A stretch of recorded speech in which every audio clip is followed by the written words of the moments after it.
Novel मोहब्बत से खुदा तक का सफ़र। तहरीर महवी सिद्दीक। किस्त नंबर 9। आज रिफ़त बेगम और हसन साहब अपनी भतीजी अबीरा की शादी की डेट फ़िक्स करने इनके घर आए हुए थे, जहां एक खूबसूरत तकरीब का एहतमाम किया गया।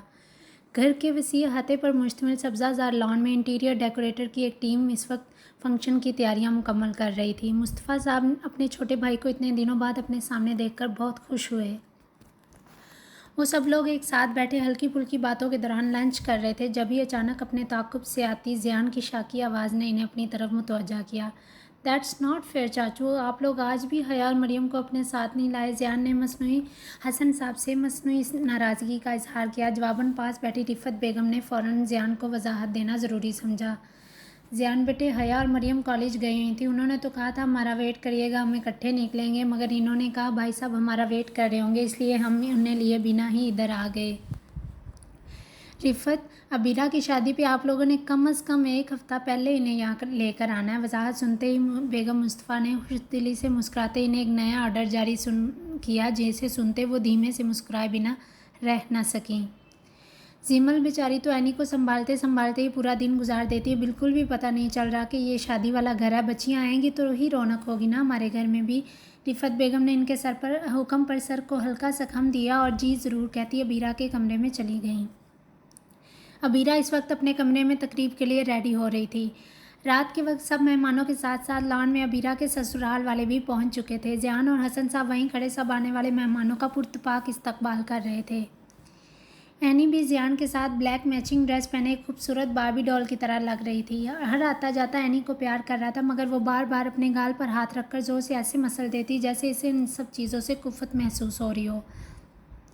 उसकी इस हरकत पर हसन साहब और ज़ियान भी बेसाख्ता कहका लगाकर हंस दिए। तभी ज़ियान की निगाहें मेन गेट से अंदर आती शानदार प्राडो कार की तरफ उठ गईं।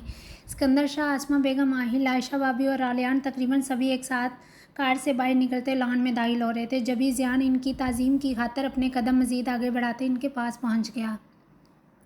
इसी असना में जिमल भी रेडी होती लॉन में आ चुकी थी। जिमल के आते ही एनी इसकी तरफ लपक गई। बाकी सब क्यों नहीं आए? जिमल को एनी को गोद में उठाया अब सिकंदर शाह और आसमा बेगम से घर के बाकी सब अफराद की अदम मौजूदगी के बारे में पूछ रही थी। जवाबन आसमा बेगम ने इनके ज़रूरी काम की तौजीह पेश करते जिमल की गोद में खिलखिलाती एनी को पकड़ लिया था। एनी भी अपनी नानों से मिलकर काफ़ी खुश लग रही थी। पहले तो इसके चेहरे पर इतने सारे मेहमानों को देखकर अजीब सा चिड़चिड़ापन जाहिर हो रहा था। जिमल और ज़ियान अब इनको अपने साथ लिए स्टेज की जानब चल दिए। रिफ़त बेगम और बेगम मुस्तफ़ा की हमराही में आती अबीरा ने इस वक्त लाइट ग्रे रंग का ड्रेस ज़ेब तन किया हुआ था। आज इसकी मंगनी के साथ साथ निकाह का फंक्शन भी था, इसलिए इसे बाकायदा एक दुल्हन की तरह स्टेज की तरफ लाया जा रहा था। अबीरा के स्टेज पर बैठने के थोड़ी देर बाद तकरीब स्टार्ट हो चुकी थी। वहाँ मौजूद सब लोग लजीज खाने से लुत्फ़अंदोज़ होने के साथ साथ इस तकरीब को भी खूब इंजॉय कर रहे थे। अरे ज़ैनी भाभी, आप इतना गुमसुम क्यों बैठी हुई हैं? सब खैरियत? आलियान और आयशा भाभी अभी थोड़ी देर पहले ही आहिल के स्कूल से पेरेंट मीटिंग अटेंड करके वापस लौटे थे। लंच उन्होंने आहिल के साथ ही किसी रेस्टोरेंट में कर लिया था, इसलिए अब वो दोनों सीधा लाउंज में आ गए, जहाँ पर ज़ैनी को मामूल से ज़्यादा खामोश पाकर आलियान भाई ने आहिस्तगी से मुस्कुराते इसे अपनी तरफ मुतवज्जा किया। जवाबन ज़ैनी भी धीमे से मुस्कुरा दी। नहीं आलियान भाई, बस वैसे ही मैं बोर हो रही थी, इसलिए इधर ही बैठ गई। पहले की निस्बत ज़ैनी का लहजा कदरे धीमा और शाइस्ता लग रहा था। आज सुबह ही से इसे इब्राहिम और सारा बेगम की बहुत याद आ रही थी। इसी वजह से वो चाह कर भी अपनी उदास कैफियत पर काबू नहीं रख पाई। अच्छा तो चलो फिर ऐसा करते हैं, अजलान की कोई मूवी देखते हैं और अभी के अभी बोरियत को दूर भगा देते हैं। इसी दौरान आयशा भाभी भी आहिल को सुलाने के बाद आलियान भाई के साथ आकर बैठ गई। यहाँ आते ही उन्होंने खुशदिल मुस्कुराहट समेत इन्हें एक मुफीद मशवरे से नवाजा। That's great idea Ayesha. Aliyan भाई ने चखते हुए बाकायदा आयशा भाभी के हाथ से हाथ मिला दिया। ज़ैनी इनके तायदी अंदाज पर बेसाख्ता खिलखिला कर हंस दी। ज़ैनी को वो दोनों एक साथ बहुत अच्छे लगते थे, इसलिए दिल ही दिल में इनके खूबसूरत रिश्ते के लिए माशाल्लाह का विर्द करने लगी।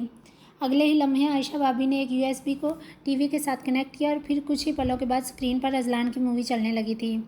इस मूवी में अजलान की हीरोइन सोफिया थी, जिसको देखकर ज़ैनी को फ़ौरन उस दिन की सोफिया से की गई मुलाकात जहन में गर्दिश करती महसूस होने लगी। इसे अपनी आंखों के सामने देखते ही ज़ैनी को गुस्सा तो बहुत आया, पर वो यहाँ से उठकर जा भी नहीं सकती थी, क्योंकि इन दोनों ने इसी की तो दिलजोई करने की कोशिश की थी, इसलिए इसे यहाँ से उठकर जाने का फ़ैसला मुनासिब नहीं लगा। अब वो सिर्फ इनका दिल रखने के लिए वहीं बैठी इसी मूवी को गायब दिमागी से देखने लगी। आयशा भाभी ने लाउंज की सारी लाइट्स ऑफ करके घर पर ही सिनेमा का माहौल बना दिया था। कुछ ही मिनटों के बाद ज़ैनब को अपने जहन के पर्दे पर खुद का और वली का एक साथ मूवी देखने का मंजर अक्स बनकर लहराता नजर आया तो ऐसा महसूस हुआ जैसे वो चंद पलों के लिए यहाँ थी ही नहीं बल्कि माजी के दरीचों में चली गई। यार जैनी, तुम इस खड़ूस अजलान की मूवीज़ देख देख कर पक नहीं जाती? मुझे तो अब ये बुरा लगने लग गया। वलीद की बाकी बात अभी मुंह में ही थी कि ज़ैनब की जानिब से इस पर ढेर सारे कुशन्स की बारिश होने लगी। इनमें से वो कुछ को तो कैच करके नीचे फेंक देता और बाकियों को वापस जैनी की तरफ उछाल देता। कुछ ही मिनटों में नफासत से सजे समरे कमरे की हालत अबतर हो चुकी थी। अरे ये क्या किया तुम दोनों ने? सारा बेगम, जो इन दोनों के लिए मुख्तलिफ स्नैक्स खाने को लाई थी, कमरे की इस कदर बुरी हालत देखकर अजहद हैरान रह गईं। मम्मा, ये सारे काम वली के हैं। ये बात ही ऐसी करता है कि मुझे गुस्सा आ जाता है। ज़ैनी बाकायदा मुंह का जाविया बिगाड़ते गोया हुई वलीद अब इसे ही मसनूई गुस्से से घूर कर देखने लगा। आंटी देखें, इस कम वक्त मूवी की वजह से मुझसे लड़ रही है। वली ने पहले तो ज़ैनी की शिकायत लगाई और फिर लैपटॉप का रुख बाकायदा सारा बेगम की तरफ कर दिया। बस इसीलिए मैं तुम दोनों को एक साथ मूवी देखने से मना करती हूँ। तुम लोग हर छोटी सी छोटी बात पर लड़ने लग जाते हो। अब मूवी की वजह से कौन लड़ता भला? ज़ैनी, सुधर जाओ तुम, वरना तुम्हारे बाबा को तुम्हारी शिकायत लगा दूंगी। सारा बेगम अब कुशन उठाते हुए ज़ैनी को अच्छी खासी डांट पिला रही थी। सारा बेगम को कुशन उठाते देख ज़ैनी भी अब झुककर इनके साथ कुशन उठाने लगी। कोई बात नहीं मामा, हमारा तो ये सब चलता ही रहता है ना। वली ज़ैनी ने इन्हें प्यार से राम करना चाहा और फिर आंखों ही आंखों में इशारतन वलीद से भी तायद चाही। जी जी आंटी, आप हमारी फ़िक्र ना करें। वली ने भी फ़ौरन ज़ैनी की हाँ में हाँ मिला दी। वो शुरू से ही ऐसे थे। वो दोनों अगर एक पल में तोला होते तो दूसरे पल में माशा हो जाते थे। चलो आओ देखें तुम्हारे इस खड़ूस अजलान की मूवी। सारा बेगम के जाते ही वलीद ने बाकायदा मुंह बसोड़ने के अंदाज में ज़ैनी को मुहातब किया, क्योंकि वो अच्छे से जानता था ज़ैनी तब तक इसकी जान नहीं छोड़ेगी जब तक वो भी इसके साथ ये मूवी मुकम्मल देख नहीं लेगा। अब स्क्रीन पर फिर से मूवी चलने लगी थी। जब जब अजलान हीरोइन के पास आता है, ज़ैनी फ़ौरन इस सीन को फॉरवर्ड कर देती। यार ज़ैनी, इसलिए मैं तुम्हारे साथ कोई मूवी नहीं देखता। वली ने एक दो बार तो बर्दाश्त किया, मगर फिर इसके बार बार ऐसा करने पर वो एकदम चीख उठा। तुम कुछ समझ तो आने नहीं देती हो कि मूवी का एक्चुअल थीम है क्या? बस जहाँ हीरो हीरोइन इकट्ठे हुए तुम वो सीन बिना देखे ही फॉरवर्ड कर देती हो। वली मसनूई वसीले लहजे में गोया होते अब ज़ैनी को ही तीखी नज़रों से देख रहा था। मैं तुम्हें दिखाऊं ये वाले सीन्स? अभी बाबा को बताऊंगी ना तो तुम्हारी सीटी गुम हो जानी। ज़ैनी ने जवाबन इसे इब्राहिम साहब का ड्रावा दे दिया। यार ज़ैनी, ये पाकिस्तानी मूवी है, वो भी अजलान शाह की। इसकी मूवी में ऐसा कोई सीन होता ही नहीं। बस एक तुम ही हो जो अजलान के साथ किसी हीरोइन को देख नहीं सकती। ऐसे ही तुम खुद को इसकी बहुत बड़ी फ़ैन कहते हो। इसकी पूरी मूवीज़ तक तो तुम देखती नहीं हो। वली ने इसे फिर से वही हरकत करते देखा तो नाक मुंह ऊपर चढ़ाए तुंद अमेज़ लहजे में गोया होने लगा। फिर भी ज़ैनी अपनी इस हरकत से टस से मस ना हो। इसने इसी अंदाज में मूवी को कंटिन्यू किया था। मैं नहीं देख रहा तुम्हारे साथ कोई भी मूवी। एक तो ये अजलान मुझे बिल्कुल पसंद नहीं और दूसरा तुम बीच बीच में से देखती हो। इस तरह मुझे मूवी देखने का बिल्कुल भी मज़ा नहीं आता। वली अब बाकायदा उठ खड़ा हुआ और गुस्से से बड़बड़ाते कमरे से बाहर जाने लगा। दफ़ा हो ना देखो, मैं तो ऐसे ही देखूंगी। ज़ैनी बिना असर लिए फिर से मूवी देखने में महव हो गई।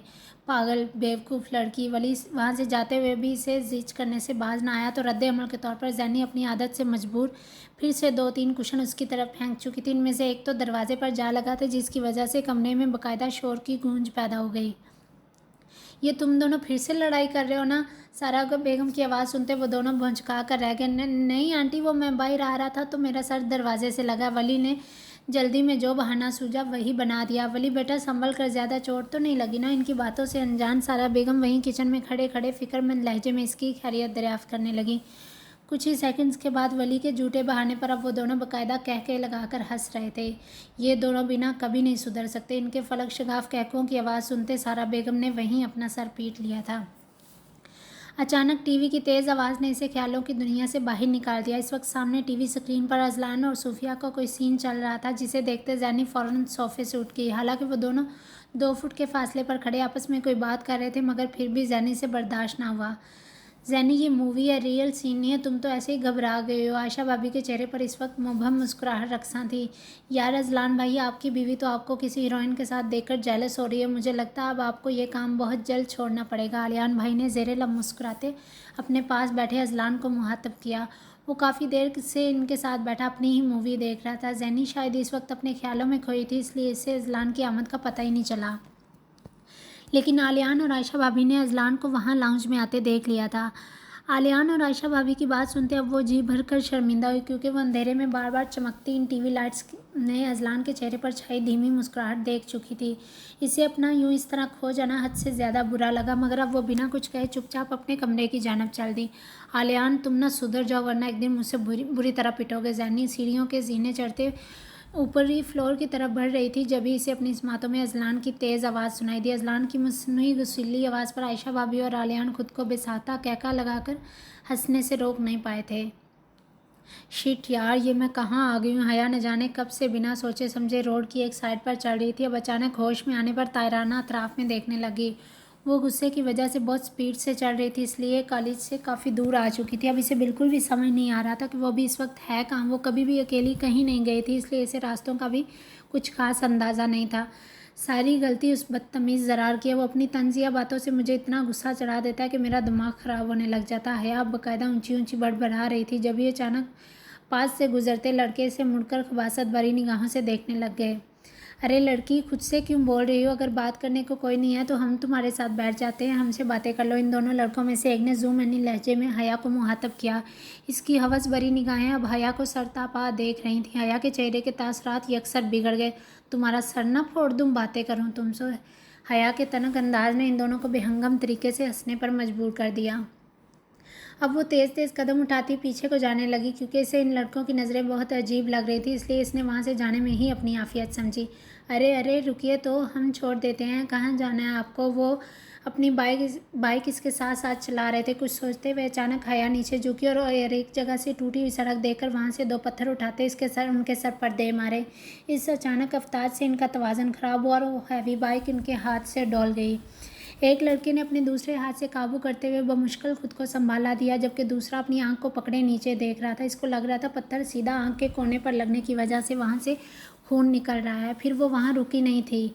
हया अब तकरीबन तेज़ तेज़ कदमों से भागना शुरू हो चुकी थी। वो बखूबी जानती थी अब इनको संभलने में थोड़ा वक्त ज़रूर लग जाएगा। वो अंधाधुंध भाग रही थी, जब ये अचानक आगे बढ़ते बढ़ते फिर से पीछे देखने पर इसका वजूद मुकाबले से टकरा गया। इससे पहले कि वो लड़खड़ा कर ज़मीन बोस होती, किसी ने इसे अपने मजबूत बाजुओं की गिरफ्त में थामे नीचे गिरने से बचा लिया।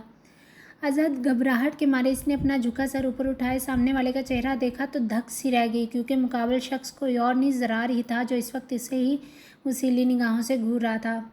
इसकी सर्द निगाहों की ताब ना लाते हुए हया फ़ौरन अपना चेहरा नीचे झुका गई। हया के डर के मारे कांपते हाथों ने अभी भी इसकी शर्ट को मजबूती से थाम रखा था। सांसें मामूल से भी ज़्यादा तेज़ चल रही थी। तेज़ तेज़ भागने से इसका तनफ़ुस बुरी तरह फूल चुका था। ज़रार ने अभी तक इसे वैसे ही बाजू से थामा हुआ था, क्योंकि इसे लग रहा था कि अभी वो इसे छोड़ेगा तो वो घबराहट के मारे नीचे गिर जाएगी। ज़रार की सर्द निगाहें अभी तक हया के चेहरे पर ही जमी हुई थी, क्योंकि इसने अपनी बचकाना हरकत की वजह से इन चंद ही मिनटों में इसको इस कदर परेशान कर दिया था कि वो हर चीज़ के लिए खुद को कसूरवार मानने लग गया था। अगर इस लड़की को कुछ भी हुआ तो ज़रार इस सब के लिए ज़िम्मेदार तुम खुद हो गए। इसका ज़मीर बार बार इसको झंझोड़ रहा था। ये सोच इसके हवासों पर बुरी तरह सवार होकर रह गई थी। इतने में 2 ज़ख्मी लड़के बाइक पर सवार होते इधर आ गए थे। हया ने इनको देखते ही ज़रार की शर्ट को मजबूती से थाम लिया। इन लड़कों की गज़बनाक घूरी को देखते वो हद से ज़्यादा सहमी हुई लग रही थी। लम्हे भर में ही इसे अपने हवास शल होते महसूस होने लगे थे। मरियम और रोशान क्लासरूम से नोट्स लेकर वापस लॉन में आए तो इन दोनों में से किसी एक को भी यहाँ मौजूद ना पाकर हज़रत हैरान रह गया। वो दोनों परेशान निगाहों से अतराफ में देखने लगे थे। ये हया कहाँ चली गई? मरियम की परेशानी से भरपूर आवाज़ उभरी। रोशान भी अब मतलाशी निगाहें अतराफ में घुमाए नहीं देख रहा था। इन दोनों की इतनी दोस्ती तो है नहीं कि वो लोग कहीं घूमने फिरने जा सकते हैं। रोशान ने धीमे लहजे में घुमाते अनजाने में ही मरियम को नई फ़िक्र सुझा दी। लम्हे भर के बाद मरियम तो रोने वाली हो गई।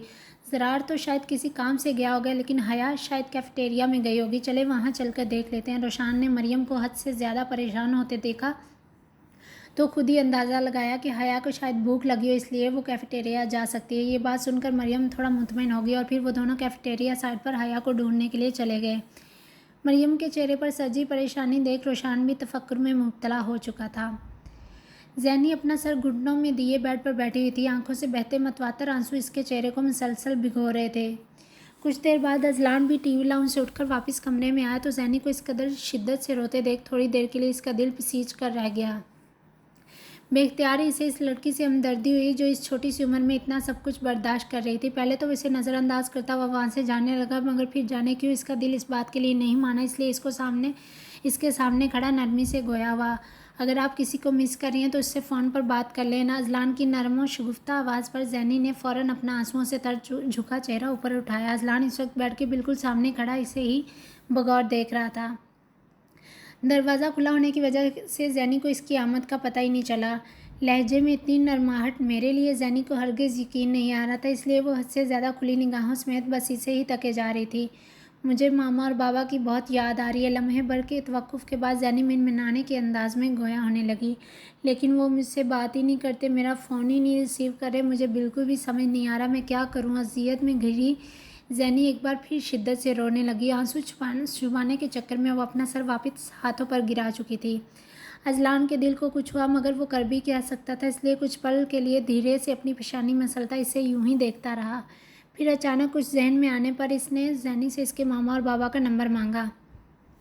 आपके पास आपके मामा और बाबा का नंबर है तो मुझे दें। जैनी अपनी भीगी निगाहें साफ करती जल्दी से अजलान को मामा और बाबा का नंबर डाउन करवाने लगी।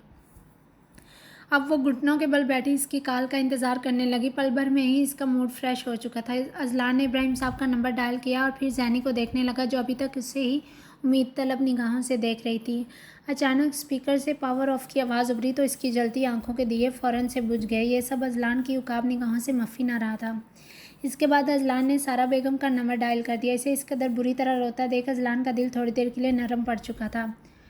कॉल बेल जा रही थी। कुछ ही देर बाद अचानक फ़ोन के स्पीकर से सारा बेगम की नरम आवाज़ उभरती सुनाई दी। जैनी का चेहरा हद दर्जा खुशी के मारे चहक उठा था।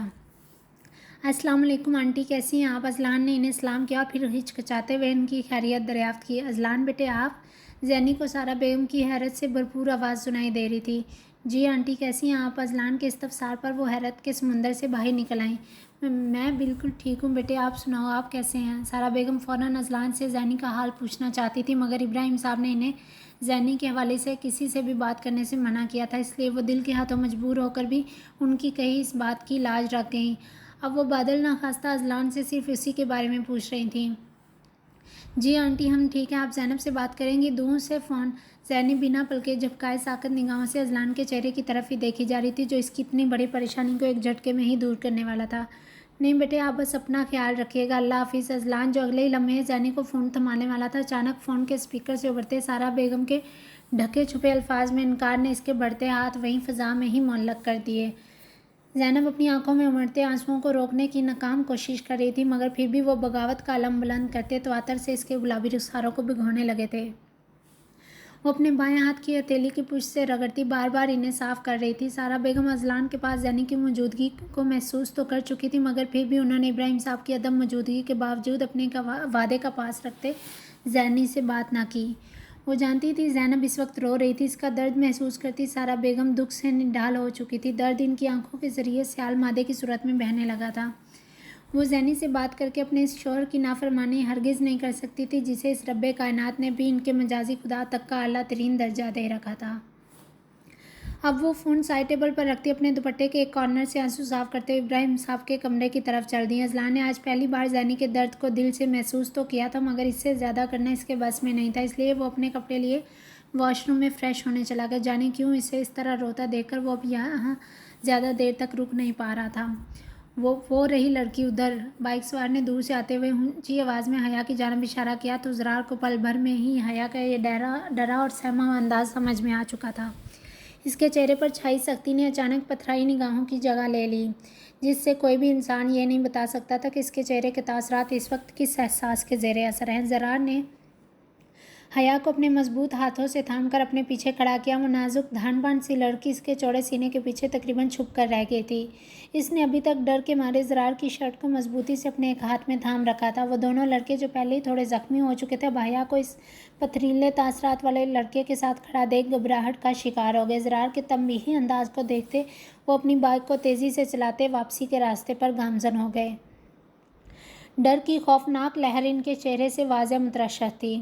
इनके जाते ही ज़रार अब पीछे मुड़कर हया की जानिब मुतवज्जा हुआ, जो अब इसकी शर्ट को छोड़े इससे थोड़ी दूर फासले पर जाकर खड़ी हो गई थी। हया नर्वस अंदाज में सर झुकाए इस वक्त अपने हाथों को ही टुकटुकी बांधे देख रही थी। इस वक्त बोलती, तंज़िया बातें करती, सबको तंग करने वाली हया कहीं भी नज़र नहीं आ रही थी। ये हया तो कोई और ही लग रही थी, जो डरे सहमे अंदाज में अपनी आंखों को रोने से रोकने की नाकाम कोशिश कर रही थी। इस वक्त वो खुद को बहुत मजबूत साबित करना चाह रही थी, मगर ये सब करना इसके लिए सुहाने रूह अमल साबित हो रहा था।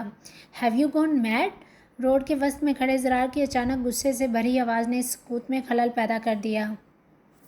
गर्जदार आवाज़ पर हया डर के मारे सहमती 2 कदम पीछे खिसक गई। अगले ही लम्हे इसने खुद के असाब पर काबू पाया, फिर बिना कोई जवाब दिए लंबे लंबे ढक भरती आगे चलने लगी। आज वो पुरएतमाद लड़की इसकी बात के जवाब में कुछ भी कह नहीं पा रही थी। आप पैदल अकेले ही वहाँ से निकल पड़ी? क्या जवाब देता मैं आपकी बहन को? ज़रार ने इसके साथ साथ चलते इसे सख्त निगाहों से घूरते हुए लताड़ा, जिस पर ऐन फितरत के मुताबिक हया को फिर से गुस्सा आ चुका था। तुम्हारी वजह से ही ये सब हुआ। ना तुम मुझसे लड़ते और ना ही मैं अकेले वहाँ से निकलती। हया फिर से अपनी जॉन में वापस लौट आई थी। वही सख्त टोन, वही उखड़ मिजाज अंदाज। ये तो बिल्कुल अकल से पैदा लड़की है, बिना सोचे समझे यहाँ रोड पर ही लड़ना शुरू हो जाएगी। इसकी ढिठाई पर ज़रार को गुस्सा तो बहुत आया, मगर फिर इसी सोच के ज़ेरे असर ज़रार ने खामोश रहना ही मुनासिब समझा था। इसने अपनी मुट्ठियों को सख्ती से आपस में भींजे कमाल ज़बत का मुजाहरा किया और चुपचाप इसके साथ साथ चलने लगा। वो लोग चलते चलते कॉलेज की बिल्डिंग के सामने आ गए थे। बुलंदो बाला बिल्डिंग को सामने देख हया ने सुख का सांस लिया। वो पहले की निस्बत काफ़ी हद तक नॉर्मल हो चुकी थी। ज़रार, हया, तुम लोग कहाँ चले गए थे यार? अभी वो लोग पार्किंग लॉट अबूर कर ही रहे थे कि साइड लॉन से आती रोशान की आवाज़ ने इन दोनों को अपनी तरफ मुतवज्जा कर लिया। मरियम ने इनको दूर से आते देखा तो फ़ौरन ज़मीन से उठकर तेज़ तेज़ कदमों से भागती इधर आ गई। कुछ देर पहले मरियम हया को ढूंढ कर थक चुकी तो बेख्तियार वहीं लॉन में सरसब्ज घास पर दोजानों बैठी रोने लग गई थी। इसकी इस हालत पर रोशान तो बौखला ही गया। रिलैक्स मरियम, इधर ही कहीं होंगे, वो कोई बच्चे थोड़ी हैं जो गुम हो जाएंगे। पास खड़ा रोशान इसे बार बार तसल्ली दे रहा था, मगर मरियम को किसी सूरत करार नहीं मिल रहा था। रोशान, हया अभी बच्ची ही है, अगर इसे कुछ भी हुआ तो मैं कैसे रहूँगी उसके बगैर? मरियम आंसुओं समेत रोने के साथ साथ हकलाते लहजे में बात कर रही थी। इसे इस वक्त हया की बहुत ज़्यादा फिक्र हो रही थी। हया को अपने सामने सही सलामत देख मरियम फरते मोहब्बत से इसकी पेशानी चूम रही थी। हया इसके मोहब्बत भरे अंदाज पर धीमे से मुस्कुरा दी। ज़रार को इसकी ये धीमी मुस्कुराहट जहर से भी ज़्यादा कड़वी लग रही थी। वो गुस्से से दिल ही दिल में अजब ख्यालात सोचने लगा था। काश मरियम इस स्टूपिड लड़की को प्यार करने के बजाय एक आध थप्पड़ लगा देती। इससे और कुछ ना सही, कम से कम इसका दिमाग तो थोड़ा ठिकाने पर आ जाता, ताकि आइंदा ऐसी कोई भी हरकत करने से पहले एक दफ़ा ज़रूर सोचे। वो अपनी सोचों समेत इसे ही देख रहा था। जब रोशान ने इसे पूछा तो इसने हर्फ ब हर्फ सारी रोदाद मरियम को सुना डाली। हालांकि वो सुनाना नहीं चाहता था, मगर इसको सबक सिखाने के लिए इसने मरियम को सारी बात बता डाली। पास खड़ी हया इसे बाकायदा घूरी से नवाज रही थी, मगर वो इसे अक्सर नज़रअंदाज किए सारी बात मरियम के गोश गुजार कर चुका था। वो कभी भी ज़्यादा नहीं बोलता था, मगर आज इसको इस तरह सारी बात तफसील से सुनाते देख रोशान हैरत भरी निगाहों समेत इसे ही देखे जा रहा था। उसकी तवक्का के ऐन मुताबिक, या यूं कहें इसकी ख्वाहिश के ऐन मुताबिक, मरियम ने गुस्से से हया को देखा तो वो मरियम के किसी रिएक्शन से पहले ही तेज़ तेज़ लहजे में बोलने लगी। ये तो ऐसी बातें बना रहा है मरियम, ऐसा कुछ नहीं हुआ। हया साफ मुकर गई ताकि मरियम परेशान ना हो, लेकिन हया के इस सफ़ेद झूठ पर ज़रार की आंखें एकदम हैरत से फैल गईं। मरियम इसकी बात का असर ना लेते हुए आगे बढ़ी और फिर अपने कंधे पर लटका बैग इसे ज़ोर से दे मारा। मरियम के वार पर और किसी को तो नहीं, मगर ज़रार के दिल को बहुत ज़्यादा सुकून मिला था।